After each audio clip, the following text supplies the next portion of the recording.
Chapter 8. After Jill and Barry went their separate ways, Wesker stayed crouched on the balcony in the main hall, thinking. He knew that time was of the essence, but he wanted to outline a few possible scenarios before he acted. He'd already made mistakes, and didn't want to make any more of them. The Raccoon Alphas were a bright group, making his margin for error very slim indeed. He'd received his orders a couple of days ago, but he hadn't expected to be in a position to carry them out so soon. The Bravo team's copter going down had been a fluke, as had Brad Vickers' sudden display of cowardice. Still, he should have been more prepared. Being caught with his pants down like this went against his grain. It was so unprofessional. He sighed, putting his thoughts aside. There'd be time for self-reclamation later. He hadn't expected to end up here, but here he was, and kicking himself for a lack of foresight wasn't going to change anything. Besides, there was too much to do. He knew the grounds of the estate fairly well, and the labs like the back of his hand, but he'd only been inside the mansion a few times, and not at all since he'd been officially transferred to Raccoon City. The place was a maze, designed by a genius architect at the bidding of a madman. Spencer was Bat, no two ways about it, and he'd had the house built with all kinds of tricky little mechanisms. A lot of that silly spy crap that had been so popular in the late 60s. Spy crap. That's going to make this job twice as hard as it needs to be. Hidden keys, secret tunnels. It's like I'm trapped in an espionage thriller, complete with mad scientists and a ticking clock. His original plan had been to lead both the Alpha and Bravo teams to the estate and clear the area before he proceeded to the lower labs and wrap things up. He had the master keys and codes, of course. They had been sent along with his orders and would open most of the doors on the estate. The problem was, there was no key to the door that led to the garden. It had a puzzle lock and was currently the only way to get to the labs, outside of walking through the woods. Which ain't gonna happen. The dogs will be on me before I could take 2 steps, and if the 121's got out. Wesker shuddered, remembering the incident with the rookie guard who'd gotten too close to one of the cages a year or so back. The kid had been dead before he could even open his mouth to call for help. Wesker had no intention of going back outside without an army to back him up. The last contact with the estate had been over 6 weeks ago. An hysterical call from Michael Diesel on the suits in the White Office.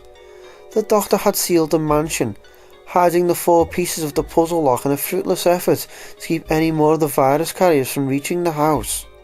By then, they were all infected and suffering from a kind of paranoid mania, one of the more charming side effects of the virus. God only knew what tricks and traps the researchers down in the labs had screwed with as they slowly lost their minds. These had been no exception, although he had managed to hold out longer than most of the others. Something to do with individual metabolism, or so Wesker had been told. The company had already decided to call a complete wipe, though the babbling scientists had been assured that help was on the way. Wesker had enjoyed a good laugh over that one. There was no way the White Boys would risk further infection. They'd sat on their hands for almost 2 months, while Raccoon suffered the consequences, letting the incompetent RPD investigate while a virus gradually lost its punch, and then sent him in to clean up the mess, which by now was considerable. The captain absently ran his fingers across the plush carpet, trying to remember details of the briefing about Dee's call. Whether he liked it or not, everything had to be taken care of tonight. He had to collect the required evidence and get to the labs, and that meant finding the pieces of the puzzle lock. These had been mostly incoherent, ranting about murderous crows and giant spiders, but he had insisted that the crest keys to the puzzle lock were hidden where only Spencer could find them, and that made sense. Everyone who worked in the house knew about Spencer's penchant for cloak and dagger mechanisms. Unfortunately for Wesker, he hadn't bothered learning much about the mansion, since he never thought he'd need the information. He remembered a few of the more colourful hiding places. The statue of the tiger with the mismatched eyes came to mind, as did the armour display room, with the gas and the secret room in the library. But I don't have time to go through all of them. Not by myself. Wesker grinned suddenly and stood up, amazed he hadn't thought of it already.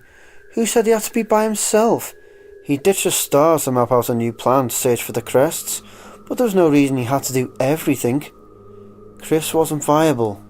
He was too gung-ho, and Jill was still an unknown quantity. Barry, though.